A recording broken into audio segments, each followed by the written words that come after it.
ओम गृणी सूर्याय नमः।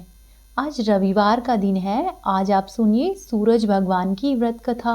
एक बार एक राजा और रानी थे। उनके पास सिपाही, घोड़े, दास दासियां, धन दौलत सब कुछ था। उन्हें सिर्फ संतान नहीं थी और इसी कारण से राजा और रानी दोनों ही बहुत दुखी रहते थे। संतान प्राप्ति के लिए उन्होंने हर तरह का दान धर्म, धार्मिक अनुष्ठान, जप, मंत्र, व्रत और पूजा पाठ किए, लेकिन इन सब का कोई फायदा नहीं हुआ। अब राजा और रानी दोनों ही बुढ़ापे की ओर बढ़ते गए। बुढ़ापे की ओर बढ़ते गए तो होता क्या है कि दोनों ही गहन सोच में पड़ गए कि अब हमारे इतने बड़े राज्य का क्या होगा, इस राज्य का वारिस कौन बनेगा और प्रजा की जिम्मेदारी कौन लेगा। राजा और रानी दोनों ही दिन रात इसी चिंता में घुलते रहते। उन्हें अपने खाने पीने की सुध भी नहीं रहती। एक सुबह क्या होता है कि राजा के दरबार में एक साधु आता है। तो दासी रानी को बताती है कि साधु महाराज आए हैं, कुछ दान दक्षिणा दो। तब वह रानी दासी से कहती है कि हे दासी, यह मेरा अंतिम दान धर्म है। इसके बाद मैं अपने हाथों से कोई भी दान या धर्म नहीं करूंगी। ऐसा कहकर रानी हाथ में चावल से भरा हुआ छाछ लेकर बाहर आती है और साधु महाराज की झोली में भिक्षा डालने के लिए आगे बढ़ती है। तो उसके चेहरे पर उदासी साधु की दृष्टि में आ जाती है और साधु रानी से पूछता है कि हे रानी, क्या हुआ है, आप इतनी उदास क्यों हैं। तब रानी साधु को सारी बातें कह सुनाती है और रानी रोने लगती है। उसकी बात सुनकर साधु कुछ पल के लिए गंभीर हो जाता है और कहता है कि हे रानी, तुम चिंता मत करो, तुम्हारी संतान प्राप्ति की इच्छा भी पूरी हो जाएगी। तुम्हारी कोख से एक पुत्र जन्म लेगा। वह केवल 14 वर्ष तक ही आप लोगों को मिलेगा, उसके आगे वह मृत्यु लोक में नहीं रह पाएगा। इससे बढ़कर आपको कुछ भी देना मेरे लिए संभव नहीं है।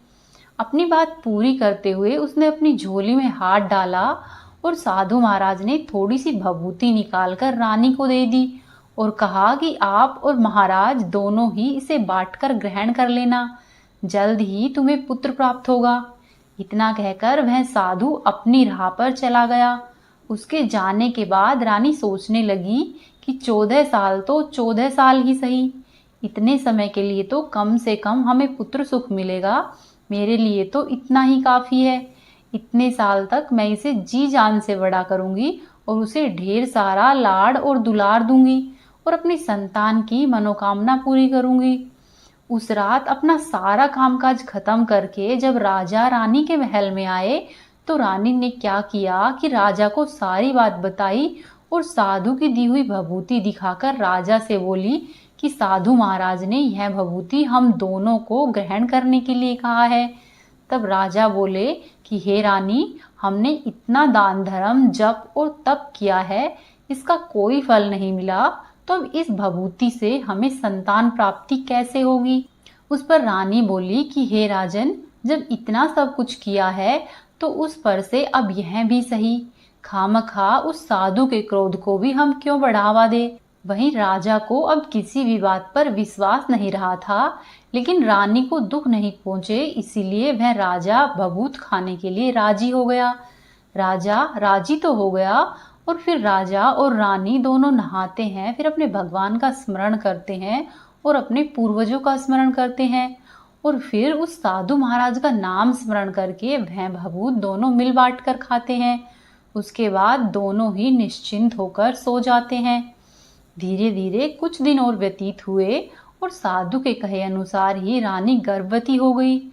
ऐसा सुनकर राजा और रानी दोनों की ही खुशी समाती नहीं थी। राजा रानी से बोले कि हे महारानी, सचमुच ही हम पर साधु महाराज की कृपा हो गई है। 2-3 माह और धीरे धीरे 9 माह और 9 घंटे पूरे होकर रानी ने एक सुंदर और गोरे चिट्टे पुत्र को जन्म दिया। राजा ने बड़ी ही धूमधाम से पुत्र का नामकरण किया, उत्सव मनाया गया। अब पुत्र की कुंडली देखने के लिए राज्य के सबसे बड़े विद्वान पंडित को बुलाया। तो कुंडली देखकर पंडित जी बड़े चिंतित हुए और कहने लगे कि महाराज, हमारा राजपुत्र सिर्फ 14 साल तक ही हमारे पास रहेगा। राजा को इस बात की भनक पहले ही थी, रानी को भी साधु महाराज की बात याद थी, इसलिए दोनों ही चुप रह जाते हैं। इसके बाद राजा और रानी बड़े लाड़ प्यार से अपने बेटे की परवरिश करते हैं और उसकी हर ख्वाहिश पूरी करते हैं। थोड़े समय के लिए ही सही, भगवान ने संतान देकर उनकी इच्छा पूरी की थी। इसे ही वे अपना भाग्य मानते थे। धीरे धीरे दिन व्यतीत होते गए और राजपुत्र दिनों दिन बढ़ता चला गया। जब वह 7 साल का हो जाता है तो राजा एक अच्छे गुरु की नियुक्ति करके उसे पढ़ाई लिखाई, राजशास्त्र, शस्त्र विद्या, घुड़सवारी इत्यादि 12 विद्याओं का शिक्षण देते हैं। जब वह शस्त्र विद्या में पारंगत हो जाता है और 12 साल की उम्र का हो जाता है, तब एक अच्छी सी राजकन्या खोजकर राजा उसकी शादी करा देते हैं। इसी तरह से दिन व्यतीत होते रहते हैं तो 2 और साल बीत जाते हैं। बेटा 14 का हो जाता है। एक दिन राजपुत्र राजा से बोला कि पिताजी, मैं अपना सारा राज्य घूमकर देखना चाहता हूँ। आज तक मैंने सिर्फ इस रजवाड़े के अलावा और कुछ नहीं देखा है। बेटे की बात सुनकर राजा चिंतित हो जाते हैं, क्योंकि पुत्र का 14वां साल शुरू हुआ था। अब कोई अनहोनी होने का वक्त नजदीक आ पहुंचा था। लेकिन राजा ये सब बातें पुत्र को बता नहीं सकता था। वह क्या करता कि चेहरे पर खुशी लाकर बेटे से कहता है कि हाँ हाँ जरूर जाओ बेटा, तुम्हें अपना सारा राज्य घूमकर देखना चाहिए, कहाँ क्या है यह सब जानना चाहिए। कल को मेरे बाद तुम्हें ही तो राजा बनना है। मात्र एक बात का ध्यान रखना कि तुम कहाँ जा रहे हो, क्या कर रहे हो, यह बात अपनी पत्नी को नहीं बताना। पुत्र कहता है, ठीक है पिताजी, आपने जो कहा है मैं वैसा ही करूँगा। तो होता क्या है कि राजपुत्र दिन भर अपनी पत्नी के साथ रहता, खुशियां मनाता और रात को ठीक 12 बजे बिस्तर से उठकर बाहर चला जाता और फिर सुबह होने से पहले ही वह अपने महल में आकर सो जाता। ऐसा बहुत दिनों तक चलता रहा। अब पुत्र का 14वां साल खत्म होने में कुछ दिन ही बाकी रहते हैं। इतने में होता क्या है कि उसकी पत्नी यानी कि छोटी रानी रात में जाग जाती है। वह देखती है कि बिस्तर पर राजपुत्र नहीं है। वह अब महल में सब जगह देखती है तो उसे राजपुत्र कहीं पर भी नजर नहीं आता। तो वह क्या करेगी, किससे कहेगी, ऐसा सोचकर वह चुप रहती है। फिर सुबह होने पर वह देखती है कि उसका पति अपनी जगह पर सोया हुआ है।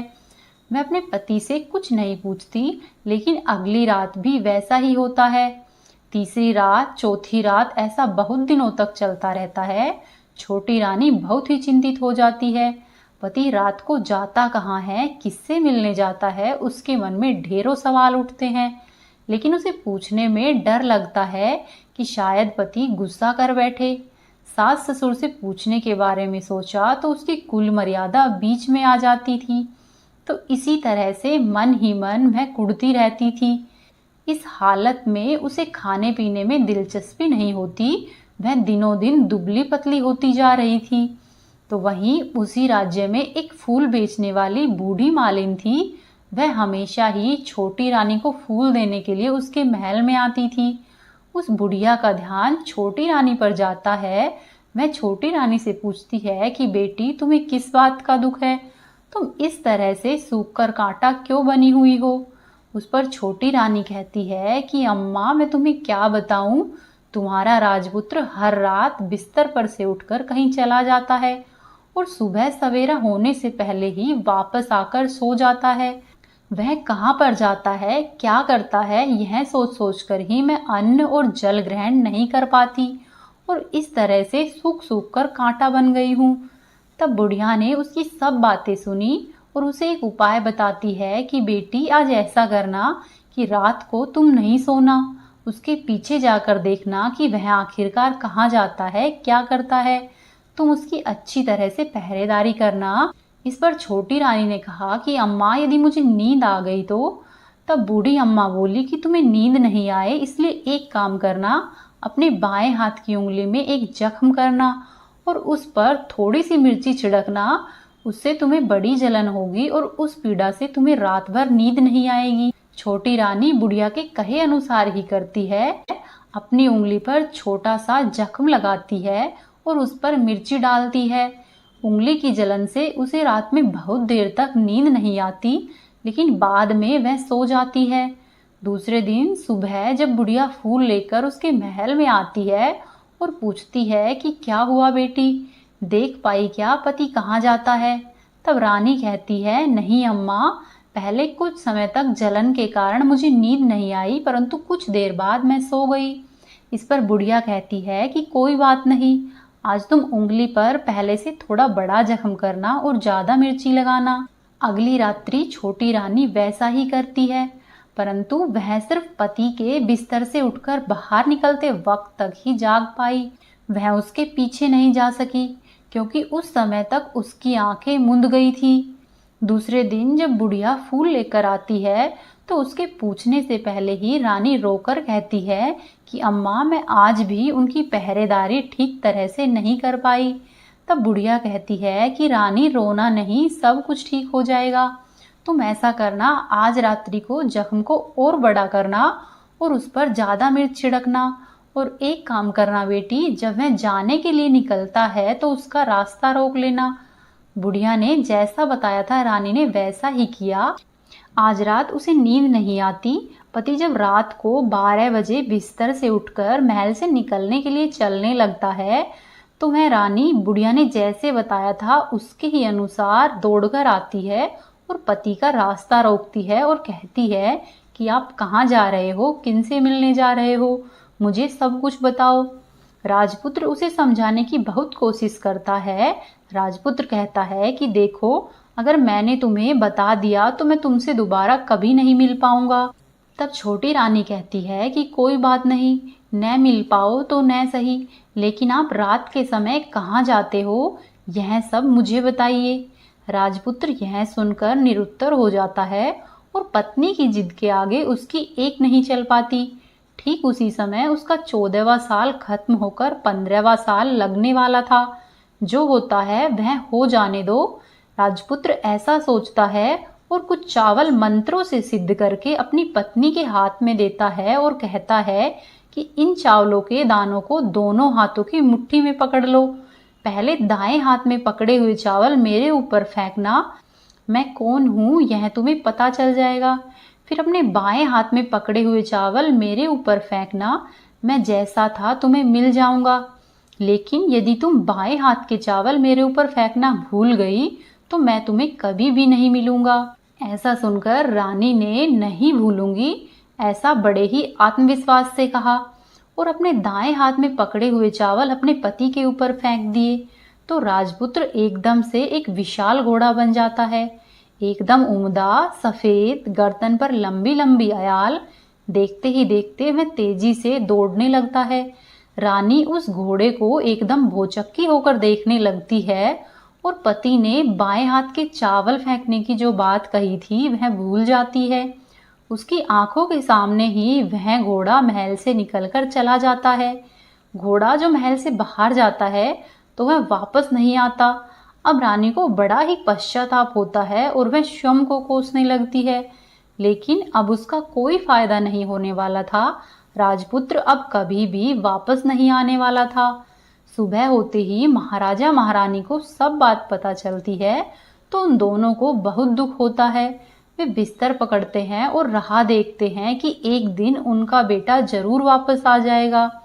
इसी तरह से 1 महीना गुजरता है, 2 महीने गुजरते हैं, 3 महीने गुजरते हैं और आखिरकार धीरे धीरे 6 महीने पूरे हो जाते हैं। राजपुत्र का खूब पता लगाने पर भी कोई पता नहीं लगता।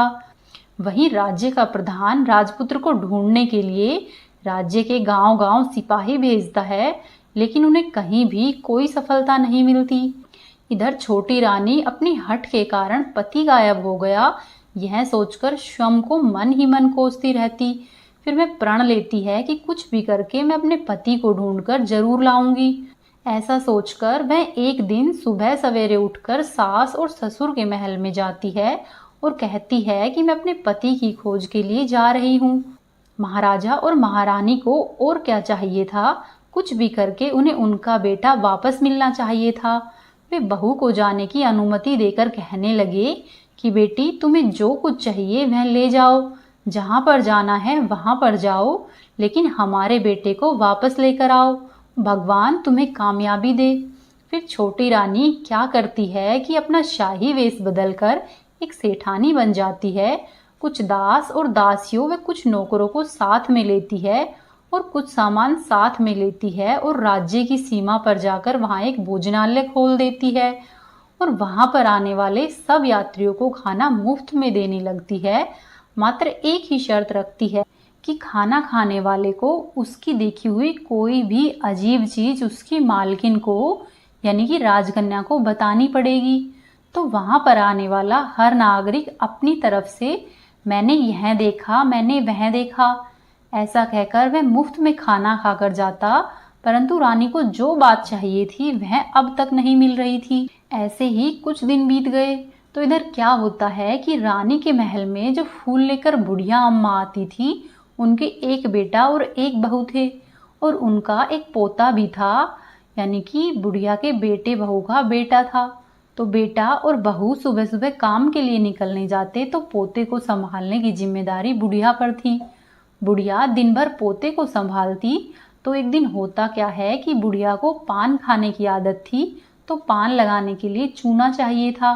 वह उसे तैयार करने के लिए सीपियाँ लेने गई। इन सीपियों को भूनने के लिए गोबर के कंडे चाहिए थे। कंडे इकट्ठा करने के लिए वह बांस की टोकरी लेकर चरवाहे के मैदान में गई। वहां पर बहुत सारे कंडे थे। उन्हें जमा करते करते उसे घर आने में अंधेरा हो गया और शाम होते ही जब काम से बेटा और बहू वापस लौटे तो देखते हैं कि बच्चा घर पर अकेला है और रो रहा है। वे दोनों ही गुस्से से लाल पीले हो गए। इतनी ही देर में बुढ़िया माई घर पर आ पहुंची। बेटे ने पूछा कि पोते को घर में अकेला छोड़कर कहाँ गई थी। तब बुढ़िया बताने लगी कि मैं गोबर के कंडे इकट्ठा करके लाई हूँ। इस पर बेटा बोला कि दोबारा बच्चे को अकेला घर पर छोड़कर यदि कहीं पर गई तो मैं तुम्हें बहुत पीटूंगा। तब बुढ़िया कहने लगी कि नहीं बेटा, फिर कभी भी ऐसा नहीं करूंगी। लेकिन दूसरे ही दिन बुढ़िया वह बात भूल गई और फिर से चरवाहे के मैदान में कंडे इकट्ठा करने के लिए चली गई। शाम को जब फिर से बेटा बहू घर पर वापस लौटे तो देखते हैं कि बच्चा घर पर अकेला है और रो रहा है। अब बुढ़िया के बेटे की सहनशक्ति खत्म होने लगती है और वह बुढ़िया को वापस आने पर उसे घर से निकाल देता है। बुढ़िया रात भर घर के बाहर अंधेरे में बैठी रहती है और सुबह होते ही हाथ में टोकरी लेकर कंडे इकट्ठे करने के लिए चली जाती है। उस दिन उस पर कंडा इकट्ठा करने का मानो पागलपन सवार हो गया था। कंडे इकट्ठे करते करते कब अंधेरा हो गया उसे मालूम ही नहीं चला। जब उसे ध्यान आया तो गांव का रास्ता भी ठीक तरह से दिखाई नहीं दे रहा था। वह अंधेरे में आंखें फाड़कर देखती देखती कि किसी तरह से मैं आगे निकल जाऊं। तो होता क्या है कि एक कपिला गाय छन छन की आवाज करते हुए, गले की घंटी बजाते हुए ठुमक कर उसी मैदान पर आ गई। उसे देखकर बुढ़िया सोचने लगी कि मैं इस गाय के पीछे पीछे जाऊंगी तो हो सकता है कि मैं गांव तक पहुंच जाऊं। तब बुढ़िया उसके पीछे पीछे चलने लगती है। वह गाय क्या करती है कि उस मैदान से लेकर एक एक करके 6 मैदान पार करती है। आखिर में वह 7वें मैदान पर पहुंचती है तो वहां क्या होता है कि उस मैदान पर एक बड़ा सा पत्थर है। गाय जाकर उस पत्थर को अपना सींग मारती है। सींग मारा तो वह पत्थर दूर हट गया और नीचे पाताल में जाने के लिए सीढ़ियां दिखाई देने लगी। तब वह गाय उन सीढ़ियों से नीचे जाने लगी। बुढ़िया वह सब देखती रही और झट से जाकर गाय की पूंछ पकड़ लेती है। पूंछ पकड़कर वह गाय के साथ ही नीचे पाताल में पहुंच जाती है। पाताल में पहुंचते ही बुढ़िया ने तुरंत ही गाय की पूंछ छोड़ दी और इधर उधर देखने लगी। वहीं से बुढ़िया ने देखा कि पाताल में सब जगह जगमगाहट है, दीप और दिए जल रहे हैं और तेज रोशनी गाय के ऊपर पड़ती है और वहां पर अद्भुत घटनाएं घटने लगती है। गाय के नीचे जाते ही उसके गले में अपने आप सांकल पड़ गई और छम छम करके कोई दुधाड़ी में गाय का दूध दूहने लगा। लेकिन जो भी कोई वह कर रहा था वह दिखाई नहीं दे रहा था। बुढ़िया बहुत घबरा गई और कहाँ आकर फंस गई ऐसा सोचने लगी और वह यहाँ वहाँ पर छिपने के लिए जगह ढूंढने लगी। लेकिन उसे कहीं भी जगह नहीं मिली। हर जगह पर उजाला ही उजाला था। तो वह यूं ही एक कोने में खड़ी रह गई और जो कुछ सामने हो रहा था उसे चुपचाप देखने लगी। कुछ पल के बाद वहां पर झट से एक उम्दा सफेद घोड़ा आया।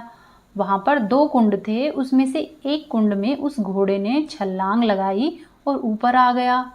अब उसे राजपुत्र का रूप प्राप्त हो गया और राजपुत्र बनने के बाद उसने दूसरे कुंड के पानी में स्नान किया और वहां पर रखे हुए नए कपड़े पहने। नजदीक ही एक सुंदर पलंग था, वह उस पर आकर बैठ गया। उसके सामने अपने आप 5 पकवानों की थाली आ गई, दूध की एक प्याली आ गई, 5 सुपारी आ गए और उसके सामने एक दिया जलता रहता। राजपुत्र ने खाना खाया, दूध पिया, 5 सुपारी खाए और बिस्तर पर लेट जाने से पहले सूर्यदेव का स्मरण करके सामने जलते हुए दिए से पूछा कि दिए दिए दीपंकर, मेरे माता पिता क्या कर रहे हैं। दिया बताने लगा कि बेटे के शोक में डूबे हुए हैं। तब लड़का पूछता है कि राज्य कौन संभाल रहा है। तब दिया कहता है कि राज्य प्रधान संभालता है। फिर राजपुत्र कहता है कि मेरी पत्नी क्या करती है। तब दिया कहता है कि उसने चौराहे पर भोजनालय शुरू किया है और आते जाते लोगों से वह नई खबर के बारे में पूछती है। दिए की यह कहते ही राजपुत्र कहने लगता है कि ठीक है। उसके बाद वह सो गया। बुढ़िया कोने में खड़ी रहकर यह सब देखती रही। ऐसी अद्भुत घटना उसने जिंदगी में पहली बार देखी थी। उसे अंदर ही अंदर चुलबुलाहट होने लगी। वह अपनी भूख और प्यास को भूल गई कि आगे और क्या होता है। उसे देखने के लिए वह उत्सुक रहने लगी। लेकिन उसके बाद और कुछ घटनाएं नहीं घटती। रात गुजर गई और सुबह हो गई। सुबह होने पर पलंग पर सोया हुआ राजपुत्र उठा और फिर से पहले वाले कुंड में छलांग लगाई। तो अब वह फिर से घोड़ा बन गया और कुंड से बाहर आ गया। बाहर आते ही वह तेजी से उस पाताल नगरी से बाहर निकल गया। लेकिन वह कहाँ गया, बुढ़िया को कुछ भी पता नहीं चला। उसके बाद पिछली रात की ही तरह उस गाय का छम छम करके कोई दूध दूहने लगा। जैसे ही दूध दूहना खत्म हुआ, उसके गले की सांकल अपने आप खुल गई और वह गाय तेजी से ऊपर जाने वाली सीढ़ियों की ओर भागने लगी। गाय को दौड़ते देखकर बुढ़िया सोचने लगी कि अब गाय के साथ ही यहाँ से ऊपर जाने में समझदारी है, नहीं तो कोई मुसीबत आकर खड़ी हो जाएगी। बुढ़िया माई ने झट से उस गाय की पूंछ पकड़ ली और गाय के साथ ऊपर आ गई। गाय जब ऊपर मैदान में पहुंची तो सुरंग का रास्ता अपने आप बंद हो गया और उसके मुंह पर एक बड़ा सा पत्थर पहले ही की तरह खड़ा हो गया। ऊपर आकर वह गाय जंगल की ओर निकल गई तो इधर बुढ़िया एकदम बावली सी हो गई। उसने पाताल नगरी में जो कुछ देखा था वह जल्द से जल्द किसी को बताने के लिए उतावली हो उठी। उसे एकदम से याद आया कि नगर की सीमा पर कोई औरत भोजनालय चलाती है और नई बात बताने वाले को खाना पीना मुफ्त में देती है। वह सोचने लगी कि क्यों न मैं यह बात उस औरत को जाकर बताऊं। यदि उसे पसंद आई तो बाकी के जीवन में खाने पीने की झंझट से मुक्ति मिल जाएगी। तब बुढ़िया ने मन ही मन तय किया और तुरंत ही उस भोजनालय के द्वार पर टंगे हुए नगाड़े के सामने खड़ी हो गई और जोर जोर से नगाड़ा बजाना शुरू कर दिया। नगाड़े का इस तरह का शोर सुनकर मालकिन यानी कि छोटी रानी मन में प्रसन्न हो जाती है कि शायद कोई बड़ी बात लेकर कोई यहाँ पर आया है। तब रानी अपने सिपाहियों को आदेश देती है कि जाइए और जो आया है उसकी अच्छे से खातिरदारी कीजिए। आदेश पाते ही सिपाही नीचे दौड़ गए तो एक बुढ़िया नगाड़ा बजा रही थी। उन्होंने पूछा कि क्यों रे बुढ़िया, क्या हुआ, नगाड़ा क्यों बजा रही हो। तब बुढ़िया बोली कि कुछ नहीं बेटा, यहाँ पर खाना मिलता है न, इसीलिए आई हूँ। तब वो बोले कि खाना मिलेगा लेकिन तुम्हें कोई नई बात बतानी पड़ेगी। तब बुढ़िया बोली हाँ बताऊंगी, मुझे एक बात मालूम है। इस पर सिपाही उसे अंदर रानी के पास लेकर आए। उनको मालकिन का आदेश था कि जो कोई बूढ़ा बुजुर्ग वहां पर आए उनके साथ अच्छी तरह से पेश आना है और उनका आदर सत्कार व आतिथ्य करना है। तो सिपाहियों ने बुढ़िया का भरपूर आदर सत्कार किया। उसे बड़ी सी थाली भरकर व्यंजन परोसते हैं। बुढ़िया कुछ दिनों से भूखी थी, इसीलिए वह खाने पर टूट पड़ी। खाना खाने के बाद सिपाही ने उसे पहनने के लिए नए वस्त्र दिए और उसके बाद उसे लेकर रानी के पास आ पहुंचे। बुढ़िया और रानी ने तुरंत ही एक दूसरे को पहचान लिया। तब बुढ़िया बोली कि बेटा तुम। तो रानी बोली कि अम्मा तुम। बड़ी देर तक दोनों ही अलग अलग तरह की बातें करती रही। आखिरकार कुंवरनी बुढ़िया से कहने लगी कि अम्मा अब बताओ तुमने क्या नई बात देखी है। नई बात? मैंने कोई नई बात नहीं देखी है। वह तो मेरे पास तुम्हें देने के लिए खाने के पैसे नहीं थे, इसीलिए मैंने झूठ कहा और नगाड़ा बजाया। तब रानी ने कहा, अम्मा घबराना नहीं, मैं किसी को तुम्हारा नाम नहीं बताऊंगी। फिर बुढ़िया बोली कि मैंने क्या देखा, कब देखा? ऐसा करके वह आनाकानी करने लगी। इस पर रानी ने उससे कहा कि देखो अम्मा, यदि तुमने मुझे वह नई बात बताई तो जिंदगी भर मैं तुम्हारी देखभाल करूंगी और तुम्हें रानी माता की तरह रखूंगी। अब बुढ़िया रानी को बात बताने के लिए तैयार हो गई और उसने जो कुछ उस मैदान में देखा था वह सब कुछ उसने रानी को बता दिया। बुढ़िया की बात सुनकर रानी को यकीन हो गया कि वह राजपुत्र उसी का पति है। वह तुरंत ही बुढ़िया से कहने लगी कि अम्मा मुझे उसी जगह पर लेकर चलो। तब वह बुढ़िया बोली कि नहीं बेटी, वह पाताल राज्य है, सांप है और अन्य बहुत खतरे हैं। यदि किसी ने तुम्हें वहां पर देख लिया तो तुम्हारी जान खतरे में पड़ सकती है। लेकिन रानी ने उसकी एक भी नहीं सुनी। वह उसे उस जगह पर ले जाने के लिए जिद करने लगी। आखिर में बुढ़िया ने उसका कहना मान लिया और कहने लगी कि ठीक है, मैं तुम्हें वहां पर लेकर चलती हूँ, पर आज नहीं कल। वहां जाना है तो शाम को ही जाना होगा। तो दूसरे दिन दोपहर को रानी बुढ़िया के साथ उस मैदान पर गई और एक जगह छुपकर गाय के आने की राह देखने लगी। दिन ढलते ही अंधेरा घेरने लग गया और हमेशा की ही तरह गाय वहां पर आ गई। मैदान के उस कोने में जाकर गाय ने पत्थर पर सींग मारा तो झट से पत्थर हटकर वहां से सुरंग में जाने का रास्ता खुल गया। गाय उस रास्ते से नीचे उतरने लगी तो बुढ़िया रानी से कहती है कि जल्दी आगे बढ़ो बिटिया, हमें गाय की पूंछ पकड़कर नीचे उतरना होगा। तब वे दोनों गाय की पूंछ पकड़कर नीचे उतर गई। बुढ़िया पहले जिस कोने में छिपी थी अब भी उसी कोने में छिप गई। अब नीचे सब कुछ पहले के जैसे ही घटित हो रहा था। गाय के गले में अपने आप सांकल पड़ गई। कोई अदृश्य रूप से उसका दूध दुहने लगा। एक सफेद उम्दा घोड़े ने आकर एक कुंड में छलांग लगाई तो वह राजपुत्र के रूप में ऊपर आया। वह राजपुत्र दूसरे कुंड में नहाने लगा। बाद में उसके सामने खाने की थाली आ गई और दूध की प्याली आ गई, पान का बीड़ा आ गया। राजपुत्र सब कुछ ग्रहण करके सोने के लिए पलंग पर गया तो सोने से पहले सूर्यदेव का स्मरण करके वह दिए से पूछने लगा कि दिए दिए दीपंकर, मेरे माता पिता क्या कर रहे हैं? तो दिया कुछ जवाब नहीं देता बल्कि वह बुझने लगता। तब राजपुत्र को कुछ अघटित हुआ है इसका संदेह हो गया। वह उदास हो गया और जो कुछ हुआ है वह हो जाने दो, ऐसा सोचकर वह सोने के लिए बिस्तर पर लेट गया। अब रानी का संयम छूट गया। वह दौड़कर पति के पास आई और उसके पैर पकड़ने के लिए आगे बढ़ने लगी। राजपुत्र तुरंत ही पत्नी को पहचान गया और वह झट से पीछे हट गया और चिल्लाने लगा कि नहीं नहीं, मुझे मत छूना वरना सर्वनाश हो जाएगा। तब रानी अपने दोनों हाथों को जोड़कर अपने पति से अपनी भूल स्वीकारने लगी।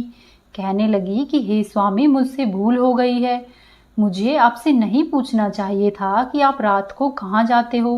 मैं अपनी भूल स्वीकार करती हूँ। मुझे मेरे किए की सजा मिल गई है। अब आप घर पर चलिए।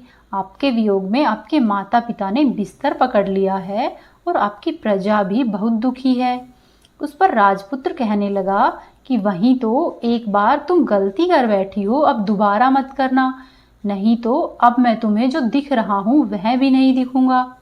अब तो यह सुनकर रानी जोर जोर से विलाप करने लगी और जोर जोर से जमीन पर सिर पटकने लगी। राजपुत्र के मन में उसके प्रति दया उत्पन्न हो गई और वह उससे कहने लगा कि यदि तुम मुझे पाना चाहती हो तो तुम्हें एक काम करना होगा। काम कठिन है लेकिन वह तुम्हें अकेले ही करना होगा। तब रानी कहने लगी कि हे स्वामी, आप कार्य कहो, जितना भी कठिन है मैं अवश्य ही पूर्ण करूंगी। इस पर राजपुत्र ने उसे बताया कि इस पाताल से ऊपर जाते ही तुम्हें एक घना जंगल नजर आएगा। ऐसे 6 जंगल पार करके 7वां जंगल मिलेगा। वह जंगल सबसे घना है। उसी जंगल में बीचों बीच में एक पीपल का पेड़ है। उसके आसपास की जगह पर पत्ते, फंदे, जटाए, कांटे इत्यादि अनेकों तरह से वह पीपल का पेड़ ढका हुआ है। वहां पर बाघ, शेर, भालू, सांप और सभी धमाचौकड़ी करने वाले जानवर बैठते हैं। तुमको उन सबको भगाकर वह जगह साफ करनी है। उस जगह की गोबर से पुताई करके उसको पवित्र बनाना है, रंगोली से सजाना है। उसके बाद वहां पर धूप, कपूर, अगरबत्ती जलानी है। फूल कुमकुम से पेड़ के तने की पूजा करनी है। दूध दही से बने हुए चावल का भोग चढ़ाना है। ये सब तुम्हें दोपहर को 12 बजे से पहले पहले करना है। 12 बजे के समय तुम्हें उस जगह पर बैठकर सूर्य भगवान का ध्यान करना है। ठीक 12 बजे सूर्य भगवान का रथ वहां पर उतरेगा। वे यह सब देखकर खुश हो जाएंगे और कहेंगे कि जिस किसी ने यह सब किया है उसे मैं मनचाहा फल दूंगा। तो तुम उसके सामने जाकर उनके रथ का दाहिना घोड़ा मांगना, तो मैं तुम्हें मिल जाऊंगा। इतनी बात कहकर राजपुत्र अपने पलंग पर सो गया और छोटी रानी भोर होने की राह देखने लगी।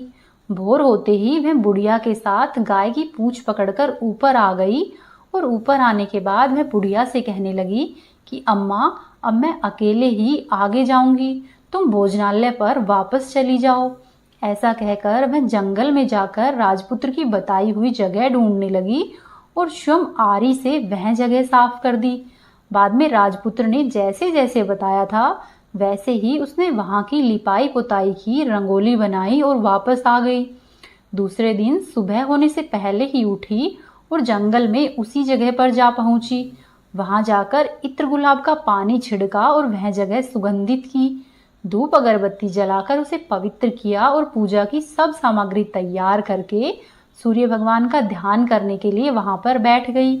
जैसा कि पति ने बताया था, दोपहर को ठीक 12 बजे सूर्य भगवान का रथ उस पीपल के पेड़ पर आकर रुका है और सूर्य भगवान ने जब रथ से नीचे देखा तो सुगंधित वातावरण देखकर वे प्रसन्न हो गए और फिर वे बोले कि जिस किसी ने भी यह कार्य किया है वह यहाँ पर आकर मुझसे कुछ भी मांग ले, मैं उसे अवश्य ही दूंगा।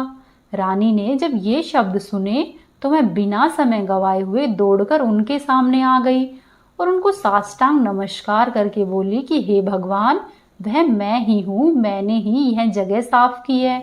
तब सूर्यदेव ने कहा कि अच्छा, तो जो तुम्हें चाहिए वह वरदान मांगो। तब वह हाथ जोड़कर बोली कि हे भगवान, मुझे आपके रथ का दाहिना घोड़ा दे दीजिए। तब सूर्य भगवान बोले कि नहीं नहीं, मैं तुम्हें और कुछ भी दे सकता हूँ लेकिन यह घोड़ा नहीं दे सकता। मेरे रथ के 12 घोड़े हैं, तुम चाहो तो कोई और घोड़ा मांग लो, लेकिन यह दाहिना घोड़ा मैं तुम्हें नहीं दे सकता। तब छोटी रानी ने सूर्यदेव की एक नहीं सुनी और वह सूर्यदेव से एक ही बात कह रही थी कि मुझे यह दाहिना घोड़ा ही चाहिए, नहीं तो मैं आपके पैरों में गिरकर अपने प्राण दे दूंगी। अब सूर्यदेव भी धर्म संकट में पड़ गए। उन्होंने वचन दे दिया था और अब वे अपने वचन से पलट नहीं सकते थे। ठीक है, दे दिया तुम्हें घोड़ा, सूर्यदेव ने ऐसा कहा और फिर एक बात और भी कही कि देखो, मैंने तुम्हें घोड़ा तो दिया है लेकिन वह तुम्हें यहाँ पर नहीं मिलेगा, तुम उसे पाताल में जाकर उसे लेकर आओगी। तब रानी बोली कि हे सूर्यदेव, पाताल में तो क्या, मैं भगवान के पास भी उन्हें पाने के लिए जा सकती हूँ। रानी के ऐसे वचन सुनकर सूर्यदेव उन्हें आशीर्वाद देकर अपने मार्ग में चले गए और इधर रानी जंगल से अपने भोजनालय में वापस आ गई। फिर वह बुढ़िया को लेकर उसी मैदान पर आ गई और जल्दी ही शाम हो गई।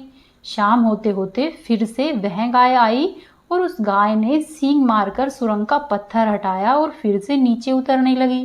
रानी और बुढ़िया दोनों ने ही जल्दी जल्दी उसकी पूंछ पकड़ ली और पूंछ पकड़कर गाय के साथ ही नीचे उतर आई। नीचे पाताल में सब घटनाएं पहले की ही तरह घटने लगी। घोड़े का एक कुंड में नहाकर राजपुत्र बन जाना, नहा धोकर पलंग पर जाकर बैठना, तो उसे खाने की थाली, दूध की प्याली आना, पान का बीड़ा आना। लेकिन आज एक बात नहीं घटी कि आज एक की जगह 2-2 थाली, 2-2 दूध की प्याली, 2-2 पान के बीड़े उसके सामने आ गए। वह कुछ नहीं बोला, अपने हिस्से की थाली खाकर, दूध पीकर और पान का बीड़ा चबाकर वह सोने चला गया और हमेशा की ही तरह दिए से पूछने लगा कि दिए दिए दीपंकर, मेरे माता पिता क्या करते हैं। तब दिए ने बताया कि वे दोनों तुम्हारे शोक में मरने की स्थिति में पहुंच गए हैं। ऐसा सुनकर झट से उसकी आंखों से आंसू टपकने लगे। वह फिर से पूछने लगा कि दिए दिए दीपंकर, मेरा राज्य कौन चला रहा है?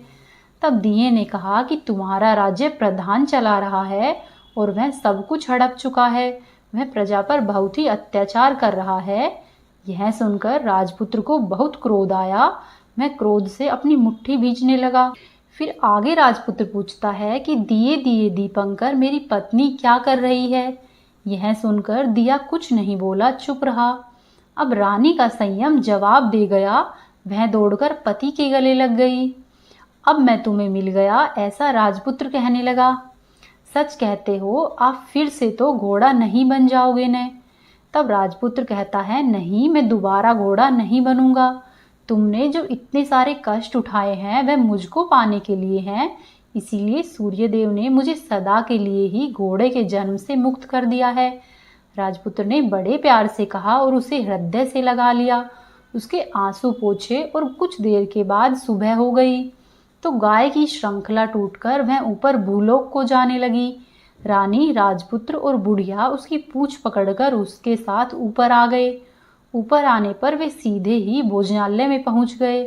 वहां का सब सामान लोगों में बांट दिया और उसको ताला लगाकर रानी और राजपुत्र और बुढ़िया माई राज्य में लौट आए। राजपुत्र वापस आता है तो उसके तेवर देखकर प्रधान घबरा गया। राजपुत्र ने प्रधान को बंदी बनाया और कैद खाने में डाल दिया और राज्य की बागडोर अपने हाथों में ले ली। उसके बाद वह अपने माता पिता को मिलने के लिए उनके महल में गया। तब राजपुत्र क्या देखता है कि उसके माता पिता उसके शोक में अस्थि पंजर बने हुए हैं। पुत्र को वापस आया हुआ देखकर मरने की स्थिति में पहुंचे हुए राजा और रानी की आंखों में टप टप आंसू बहने लग गए। राजा और रानी दोनों ने पहले पुत्र को गले से लगाया और उसे प्यार से सहलाया। इतना होने के बाद भी उनकी सेहत में एकदम से सुधार आने लगा। अब वे दोनों बिस्तर से उठकर बैठ गए और पुत्र को आशीर्वाद देने लगे। राजपुत्र के आने की खबर तुरंत ही राज्य में फैल गई।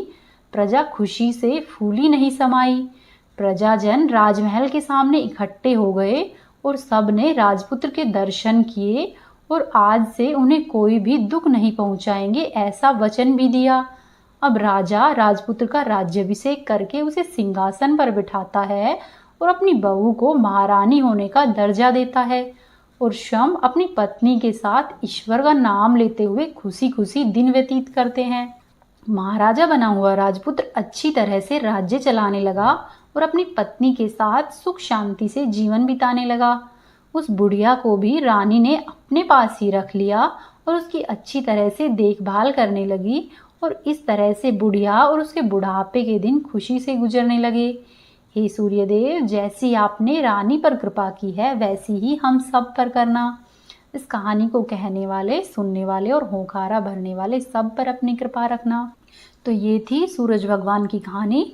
वीडियो को लाइक करें, वीडियो को शेयर करें, कमेंट बॉक्स में जय सूर्य भगवान अवश्य ही लिखें।